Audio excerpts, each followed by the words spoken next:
Kaya ganda ng kanyang kutis. Gamitan natin ang low cycle. Medyo malaki ang kanyang bewang. Gamitin natin ang energy resonator. Maskulado ang kanyang mga braso. Kailangan ng masahe. Medyo malaki sa bahaging ito. Lagyan mo na seaweed mask. Sino ba kayo? Huwag kang magalaw. Sandali lang. Ano ba? Bitiwan niyo nga ako. Sino ba kayo? Ano ba nangyari sa'yo? Kumita po sa'yo. Aray, ano bang ginagawa niyo? Bitiwan niyo nga ako. Ano ba? Basta tumahimik. Bakit niya tinatanggal ang damit ko? Ha?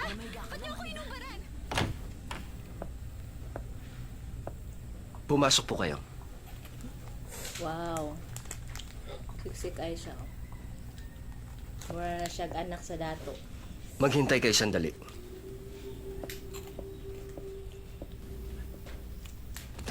Wala pa na siya ideya di ani di ay nga kanang si daw minsan ay may nagkuan saya ha. Nagpakidnap.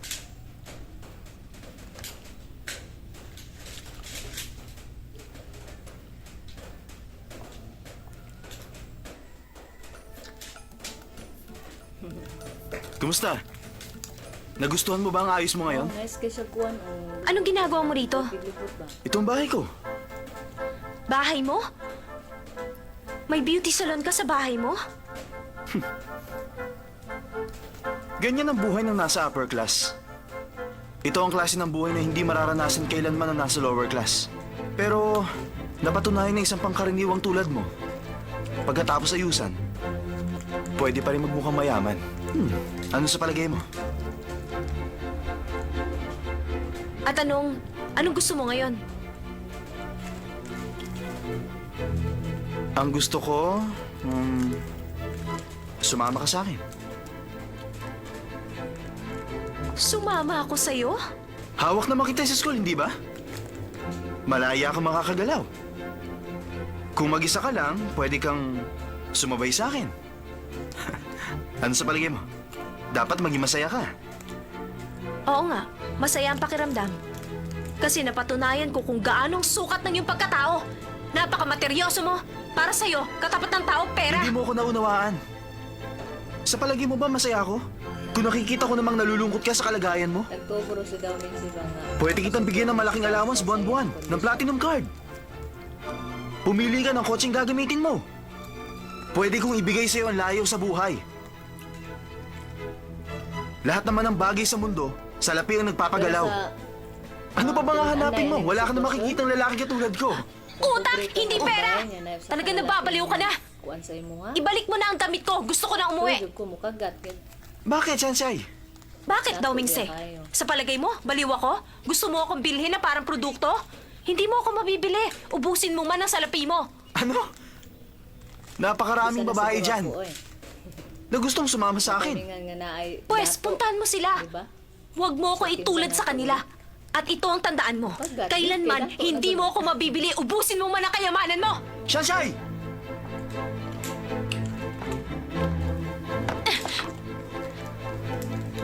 Practical ba? Tabi dyan! Sir?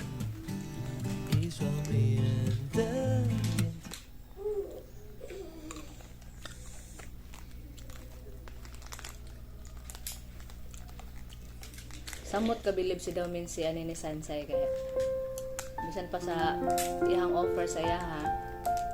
Wala gyud mosugot si Sansay so makaingon si daw min si siya huna-huna nga wala dili kwarta ang apas or wala nag-apas si Sansay kwarta. Hindi magandang nararamdaman ko. Paranoid na ba ako? Parang sa akin yata nakatingin ng lahat.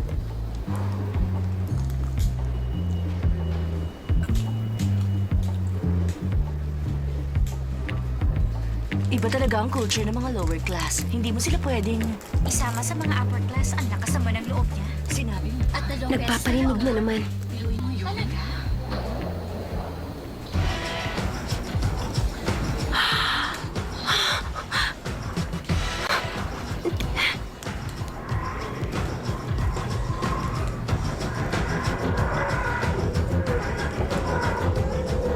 Ito si Sansay nga kay for me. Shansay! Yeah. Diyan ka lang!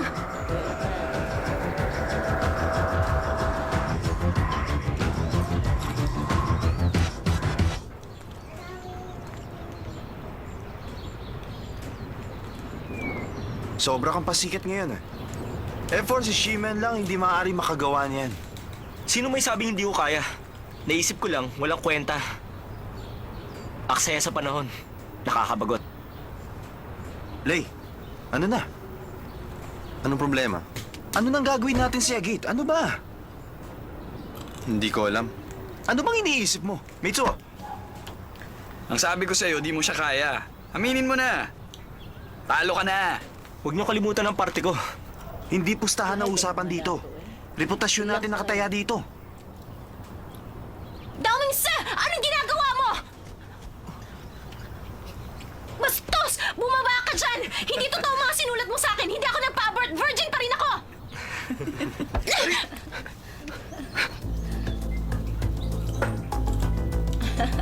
Nagpunta siya rito para lang sabihin. Virgin pa siya. Proud kasi daw minsan.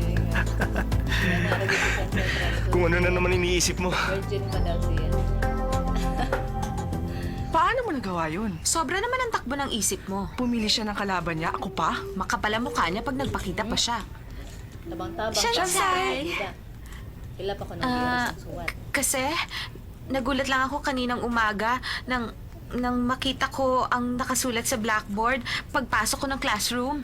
Oo nga. Sa isa, tuusod siya. Alam mo naman, mga babae tayo, hindi ko mapapatawad kung sino man ang gumawa noon. Kapag sa akin nangyari yon, Hindi ka naman kasing tapang ni Sensei. Yeah. Hindi mo ba Yeah, naisip yun na.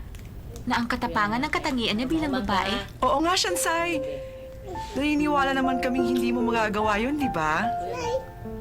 Salamat. Di ba doon ang daan papunta sa school cafeteria? At dito ka pala dumadaan pa uwi, Shansai. Doon naman ako madalas nakapark. Ah, ganun ba? Hindi ba doon ang parking area mo? Okay lang yun. Malapit lang naman ang lalakarin. At isa pa, magkaibigan na tayo, di ba? At nag-uusap na tayo, di ba? Siya nga pala, may party kami pupuntahan bukas. Kung wala kang gagawin, sumama ka na lang sa amin. Hindi, wag na lang. Wala akong bagong damit na masusuot. Okay lang. Hindi naman formal ang parting yun. Siya Pwede nga. kahit cowgirl ang outfit mo. Sige na, 5,000 lang naman ang ticket. 5,000! Wag na, wala akong pera.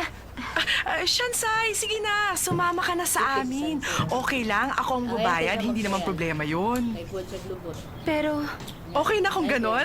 O sige, bukas, 2:00. Tandaan mo, cowgirl outfit. At huwag mong kakalimutan ng scarf, okay? Tomorrow. Shansai, talaga bang sasama ka sa party? Ang narinig ko, gagawin sa isang napakagandang private club. Kakaiba talaga ang mga estudyante ng Yingde. ikaw lang naman ang kakaiba.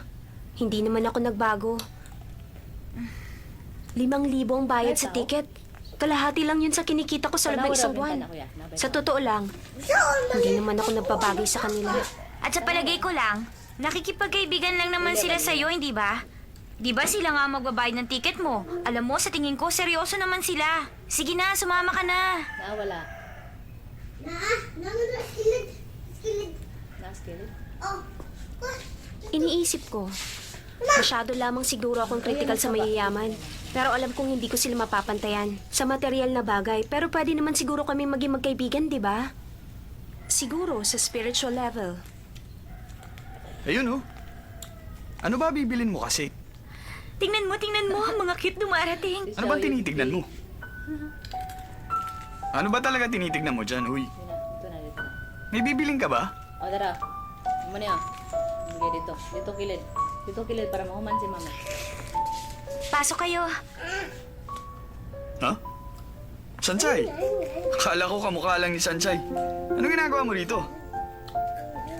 Nagtatrabaho. Trabaho? Masipag na binibini. Ay hindi, ganito pala. Napakasipag na virgin. Hindi ka na nakakatuwa, ah. Huwag kang ganyan.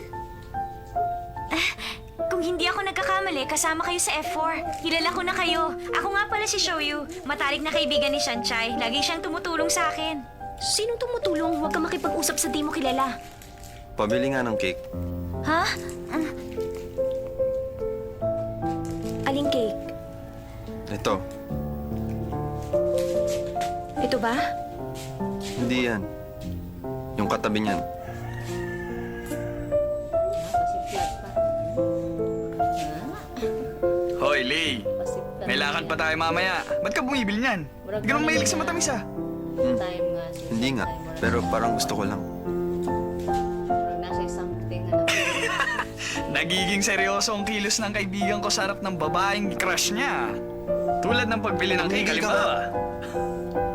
Magkano? Yeah, dito lang kaya ha. 90. Sa mama ha. Rumakuman si mama ha. Manood sa kulita na ha. Tingnan mo, nag-blush yung mukha niya. Huwag kang mag-alala. Nagbibiro lang ako. Di naman siya seryoso dahil sa'yo eh. Ayaw lang eh. Kaya nagkuhan siya.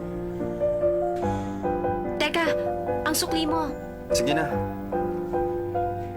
Imubumbum ko na ito. Imubumbum ka. Imubumbum niya mo. Ano to ka?